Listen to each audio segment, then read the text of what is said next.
Presentamos Enfoque Educativo, un programa de orientación y estudio bíblico enfocado a la familia y el bienestar social, dirigido por el Departamento de Educación Cristiana y Familia de la Iglesia de Dios Pentecostal, Movimiento Internacional, Región de Puerto Rico. Y ahora comienza Enfoque Educativo.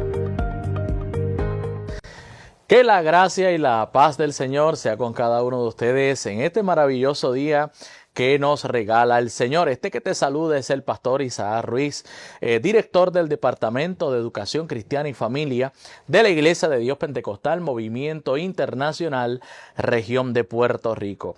Y te damos la bienvenida a un nuevo episodio de tu programa, Enfoque Educativo, donde venimos con un nuevo resumen de tu escuela bíblica. Y hoy vamos a estar estudiando la lección número 7 de nuestro leccionario bíblico publicado por la editorial Pentecostal.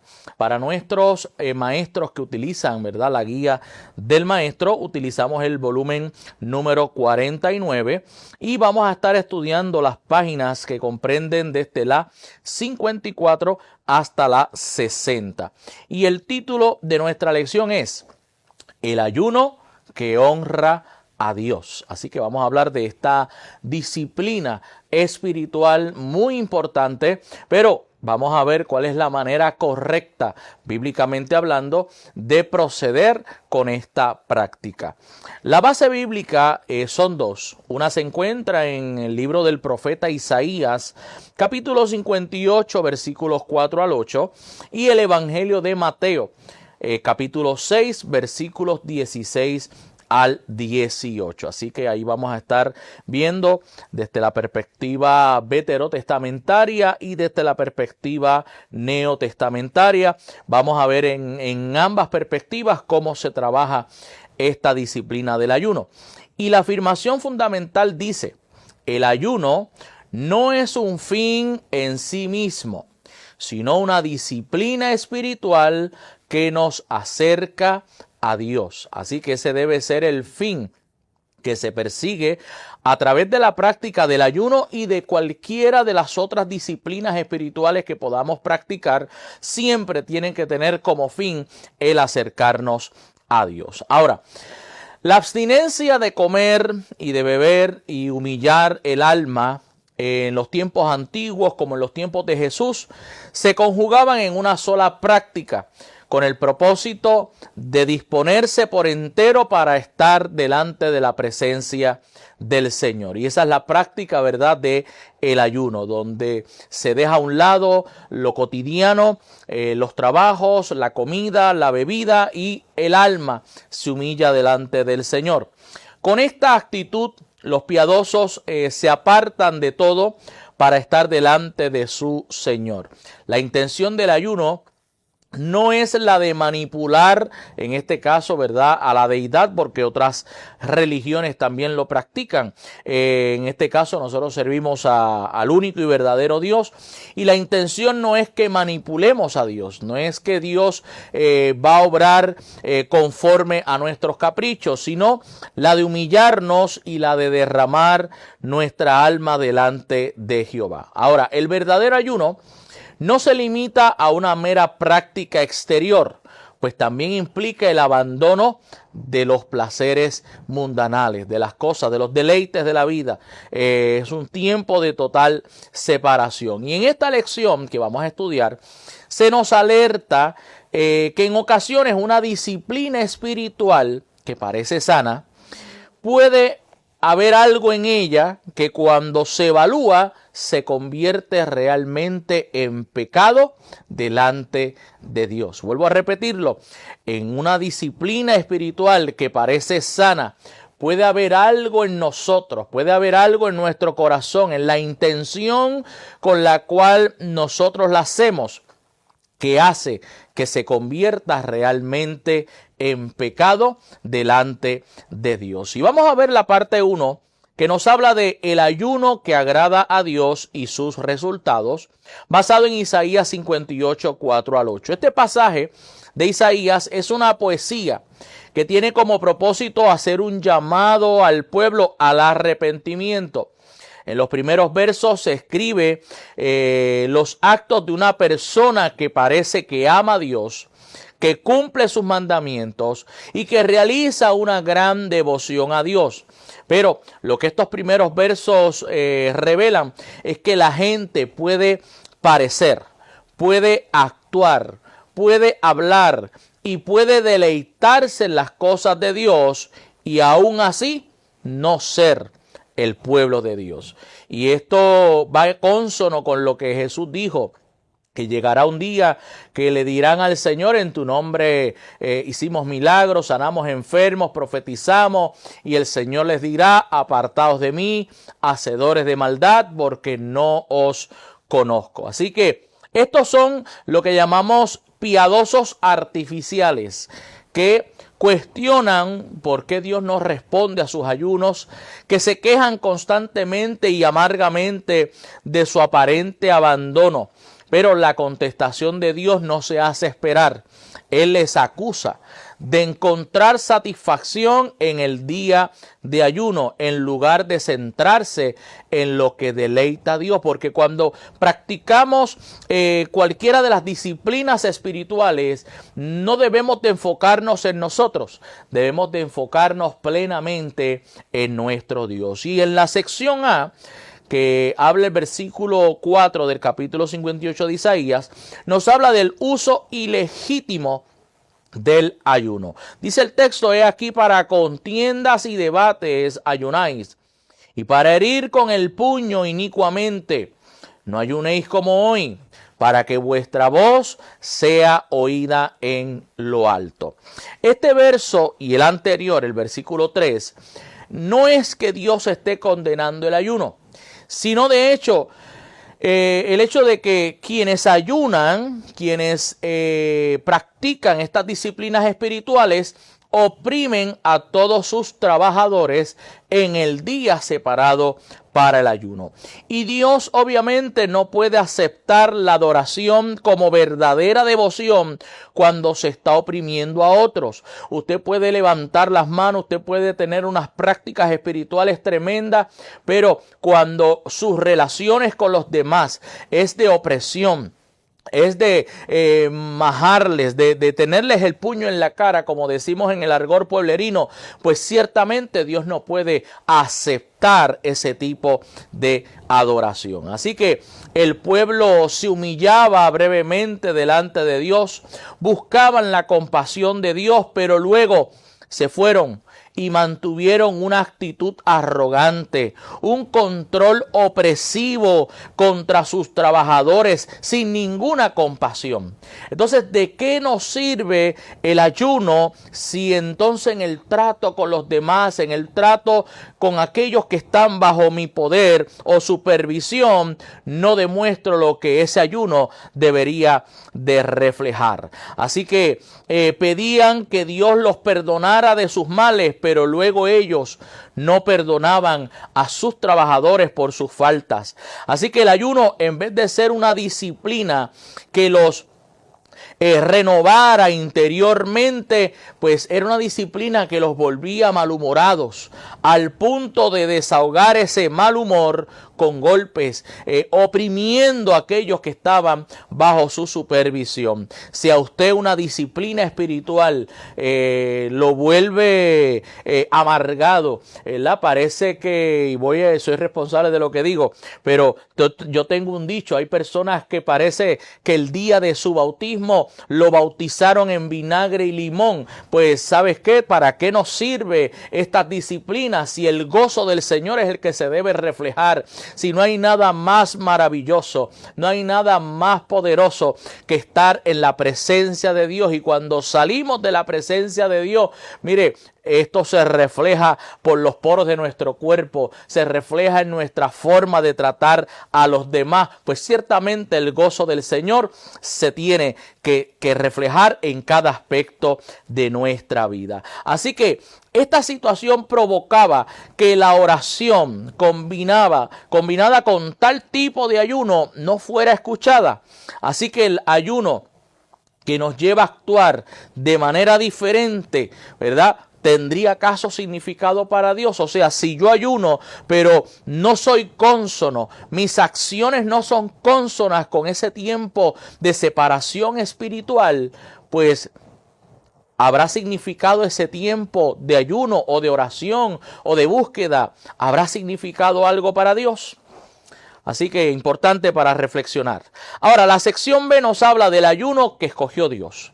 En estos versos, los versículos 5 al 7, el profeta resume lo dicho en una pregunta que exige una respuesta negativa. Le dice, ¿es esta la forma correcta de ayunar, donde el ser humano aflige su alma, donde sus deseos internos son echados a un lado y que crucifique su carne, pero que al fin y al cabo lo que haya es ultraje, lo que haya es abuso? Ese no es el ayuno que escogió el Señor. Eso merece un no por respuesta.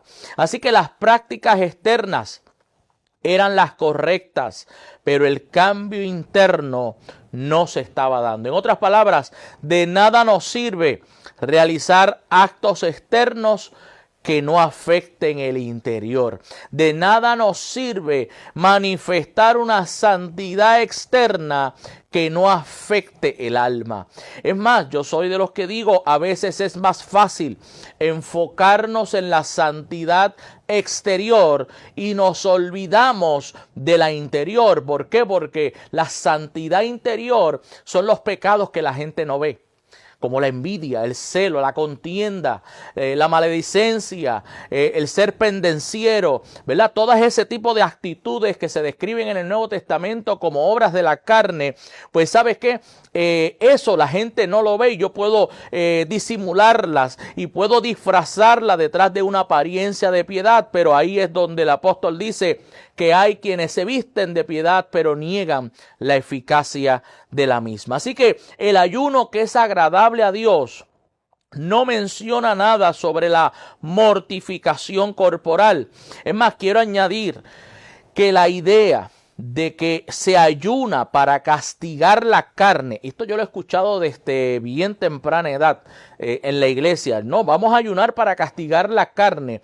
Créame, amado, eso es una idea platónica, porque fue Platón que estableció que la carne, el cuerpo, es la cárcel del alma y que la alma tenía que ser liberada de esta cárcel llamado cuerpo a través de la gnosis, del conocimiento. Entonces, esa idea no es bíblica, porque en la Biblia no se condena al cuerpo, se condena al alma. La Biblia dice, el alma que pecare, esa morirá. Así que esa idea de que el cuerpo es malo y la alma es la que es buena, eso es una idea totalmente platónica. Nosotros no ayunamos para castigar la carne, porque la carne hace lo que está en el alma, ¿verdad? Lo que abunda en nuestro corazón, eso es lo que el cuerpo hace. Nosotros ayunamos, ¿para qué? Para acercarnos a Dios, para tener una mayor intimidad con Él. Así que las acciones externas del ayuno deben combinarse con justicia hacia los oprimidos, con la beneficencia hacia los pobres y los necesitados. Es ahí donde nosotros logramos someter la carne, si queremos usar ese término, de nuestras inclinaciones poco caritativas. Es ahí donde podemos demostrar que a nosotros no nos gusta compartir, pero cuando ayunamos sabemos que tenemos que hacer justicia, que tenemos que ayudar al menesteroso, y ahí es donde sometemos nuestra voluntad carnal, ¿verdad?, a lo que la palabra del Señor establece. Así que estos versos enfatizan que los objetivos del día del ayuno son la creación de una sociedad justa, la santificación de las necesidades individuales y el cuidado doméstico. El que ayuna debe de tener la disposición a ofrecer una respuesta inmediata ante las necesidades de otro. Si usted se hace de la vista larga ante la necesidad, de nada le sirve el ayuno. De nada le sirven las disciplinas espirituales si usted no se mueve a compasión, si usted no tiene un sentir empático hacia su prójimo. Ahora, la sección C nos habla de los resultados del ayuno legítimo. Versículo 8 dice: entonces nacerá tu luz como el alba y tu salvación se dejará ver pronto, e irá tu justicia delante de ti, y la gloria de Jehová será tu retaguardia. Si la práctica del verdadero ayuno se da en la vida del creyente, recibe 4 bendiciones personales. Queremos mencionarlas rapidito. Primero es que de estas bendiciones habla de que su luz se abrirá paso como el amanecer. Y ciertamente la Biblia enseña que Dios es luz. Y que Jesús dijo: yo soy la luz del mundo, pero también Él dijo: ahora ustedes son la luz, ¿verdad? Nosotros resplandece la luz de Cristo. Así que somos llamados a que nuestra luz alumbre, ¿verdad?, delante de los hombres. Es tiempo de que el que sirve a Cristo se vuelva influencia en medio de la sociedad en la que vive. La segunda bendición es la restauración y sanación personal. La tercera bendición tiene que ver con la seguridad, con la justicia como vanguardia y con la gloria de Dios como retaguardia.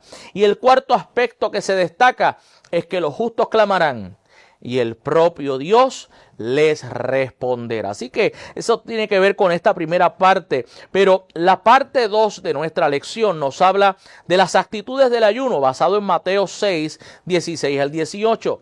Y en la sección A nos habla de exhibir tu ayuno delante de otros. Jesús dijo: cuando ayunéis, no seáis austeros como los hipócritas, porque ellos demudan sus rostros para mostrar a los hombres que ayunan. De cierto os digo que ya tienen su recompensa. En estos versículos Jesús procede con el tercer ejemplo de elemento de piedad judía, ¿verdad? Que este es el ayuno. Los fariseos tenían por costumbre ayunar los lunes y los jueves, absteniéndose de comer, pero no de beber. Los ayunos comenzaban desde las 6 de la mañana hasta las 6 de la tarde. Y se dice que en estaciones secas del año muchos piadosos ayunaban sin ingerir agua. Ahora, el ayuno judío exigía la existencia, no solo el dejar a un lado no solamente la comida, sino todo tipo de placer, lo cual incluiría la práctica de ungirse la cabeza con aceite para evitar el resecado de la piel, típico del clima en el Medio Oriente. Ahora, desde una perspectiva asceta, los ascetas que se separaban aparte, pues ellos veían el ayuno como el propósito de castigar la carne, que lo mencionamos ahorita. Pero dentro del judaísmo no estaba prohibido ese tipo de enfoque, ¿verdad? Eso de castigar la carne en el judaísmo no se promovía. Se dice que en épocas como en el cautiverio y después del cautiverio, el ayuno se veía como una manifestación de arrepentimiento, de confesión y de retorno a Dios. Luego, tiempo más tarde, los maestros en el judaísmo comenzaron a regular el ayuno, estableciendo días anuales para esta práctica. Se dice que en los tiempos del profeta Zacarías se hace referencia a 4 días anuales de ayuno. Antes de esto solamente había un día obligatorio, que era el día de la expiación, el Yom Kippur o Yom Kippurín. Ese era el único día obligatorio, pero en tiempos de Zacarías se establece que el primer ayuno se daba en el 4º mes, el segundo ayuno se daba en el 5º mes, un tercer ayuno se daba en el 7º mes y un cuarto ayuno se daba en el 10º mes. Base bíblica, Zacarías 8, 19. Ahora, los fariseos utilizaban las prácticas de piedad como el ayuno para ponerse como ejemplo de los hombres y ser alabado de ellos. Es más, hacían alarde público del ayuno, como lo hacían de otras prácticas. Ellos lo que hacían era que en el ayuno, pues ellos se tiznaban, ¿verdad? Se llenaban la cara de cenizas. Claro, las cenizas que usaban no siempre eran de madera. A veces se usaba el estiércol de animal como material combustible, y esas cenizas pues se las pasaban por la cara cara. Por eso Jesús dice, demudan sus rostros, ¿verdad? Para mostrar a la gente que estaban ayunando, que estaban hambrientos, ¿verdad? Y esa era una manera de ellos proyectarse ante la gente que estaban en ayuno. Así que, y esto es un problema que puede enfrentar cualquier sistema religioso que se desenfoca de lo medular.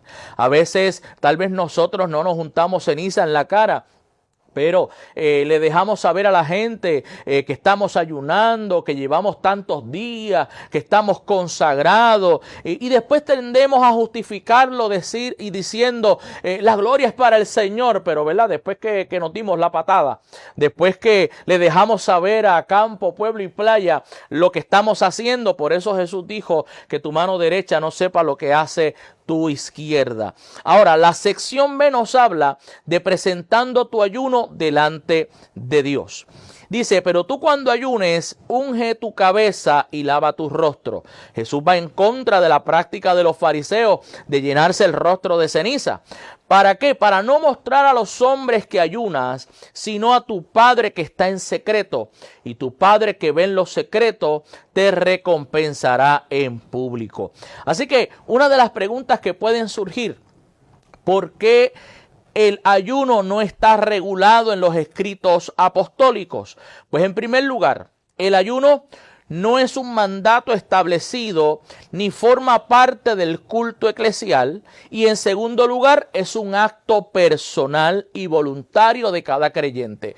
¿Cómo lo sabemos? Porque Jesús establece cuándo ayunéis, o sea, cuando usted tome la decisión de ayunar. No es que se establece un calendario específico de ayunos, sino cuando usted sienta la necesidad espiritual de separarse para Dios, pues cuando lo hagas, hazlo de esta manera. Así que el ayuno es necesario cuando la necesidad de dedicar tiempo a la oración lo hace preciso. En estos versículos Jesús hace referencia al aspecto externo que debe procurar aquel que está presentando el ayuno, y lo primero que resalta en el texto es esa expresión: cuando hagas el ayuno, cuando ayunéis, estableciendo la decisión personal. Lo próximo que establece es que unjas tu cabeza, que laves tu rostro, una orden que contrasta directamente con la práctica de los fariseos. Pues ungir la cabeza y lavar el rostro eran expresión de fiesta y regocijo en lugar de duelo. Así que Jesús nos enseña que los verdaderos actos de piedad se hacen delante de Dios y no delante de los hombres. El propósito del ayuno es la humillación del corazón, es el quebrantamiento del alma. No que la gente vea que usted está humillado, no, que te vea Dios, que te vea el Señor. Y con esto Jesús no está prohibiendo la práctica colectiva del ayuno, ¿verdad? Sucede lo mismo que con la oración. No se está impidiendo hacerse en público, sino que lo que se está enfatizando es en la actitud que se asume cuando se hace tal acto. Si usted está en un ayuno público y por alguna razón usted lleva más del día que se estableció y lleva 2 días, 3 días ayunando, pues nadie tiene que saber el tiempo que usted lleva ayunando. Usted está en ese ayuno colectivo, en ese ayuno congregacional. Dedíquese a buscar el rostro del Señor, pero nadie tiene que ver ni aún su semblante. Si usted se está durmiendo porque tiene deficiencia de carbohidratos en su cuerpo, pues mire, lávese la cara, que la gente no vea que usted tenga el rostro demudado, que usted tiene el rostro triste. Jesús dijo, no, enjuaga tu cabeza, lava tu cara, para que no muestres a los hombres que ayunas, sino a Dios. Así que el énfasis de Jesús está centrado en hacer entender a todos los creyentes que todas las manifestaciones espirituales deben ser sinceras y alejadas de toda hipocresía y de toda vanagloria. Nunca debe ser el fin jactarnos de lo que hacemos para el Señor. Para ir resumiendo esta lección, uno de los grandes retos que tiene la iglesia de hoy es que sus prácticas espirituales vayan en armonía con su diario vivir. De nada le sirve a usted separarse en oración, en ayuno, ir de 7 días de la semana, ir 8 a la iglesia, pero que sus relaciones con sus semejantes disten mucho de lo que usted dice que es. El evangelio tiene 2 partes. Por un lado se compone de disciplinas espirituales, pero por el otro se compone de vivencias relacionales. O sea, lo que yo digo que vivo en el espíritu, tengo que ponerlo en práctica en mis relaciones. Por eso es que no puede haber elitismo en la iglesia. No puede haber facciones. No pueden haber grupos. Con estos sí, con estos no. No, amado. Al contrario, tenemos que amarnos unos a otros, porque eso es parte de lo que decimos que vivimos en nuestra vida espiritual, de que el amor de Dios se derrama en nuestras vidas. Así que por esta razón, las Sagradas Escrituras nos invitan a seguir la paz con todo. Primero la paz y después la santidad, sin la cual nadie verá al Señor. No podemos pretender tener una relación íntima con Dios, pero abusiva y maltratante con mis semejantes.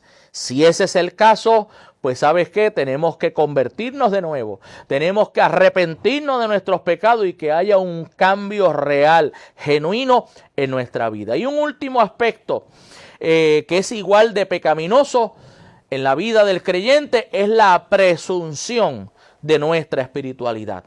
Lo que hacemos para agradar a Dios no debe llegar al conocimiento de los demás. Cuidémonos de querer proyectar una habilidad externa que solamente busca alimentar un ego. Dejemos que sea Dios quien nos halague, que sea Dios quien nos elogie y no nuestras manifestaciones externas de piedad. Así que mucho ojo y mucho cuidado con eso. Así que mis amados, no nos da el tiempo para más, pero damos gracias al Señor por su fiel sintonía y le estaremos esperando la semana próxima en un nuevo episodio de tu programa Enfoque Educativo. Y como siempre, deseamos que la gracia y que la paz del Señor, que sobrepasa todo entendimiento, sea contigo, con los tuyos, hoy, mañana y siempre. Será hasta la próxima. Bendiciones. EBN Televisión, Canal 46.1 y Triunfo 96.9 FM han presentado Enfoque Educativo. Para sus dudas o comentarios puede escribirnos al correo electrónico tsf@idpmipr.com. Será hasta la próxima semana.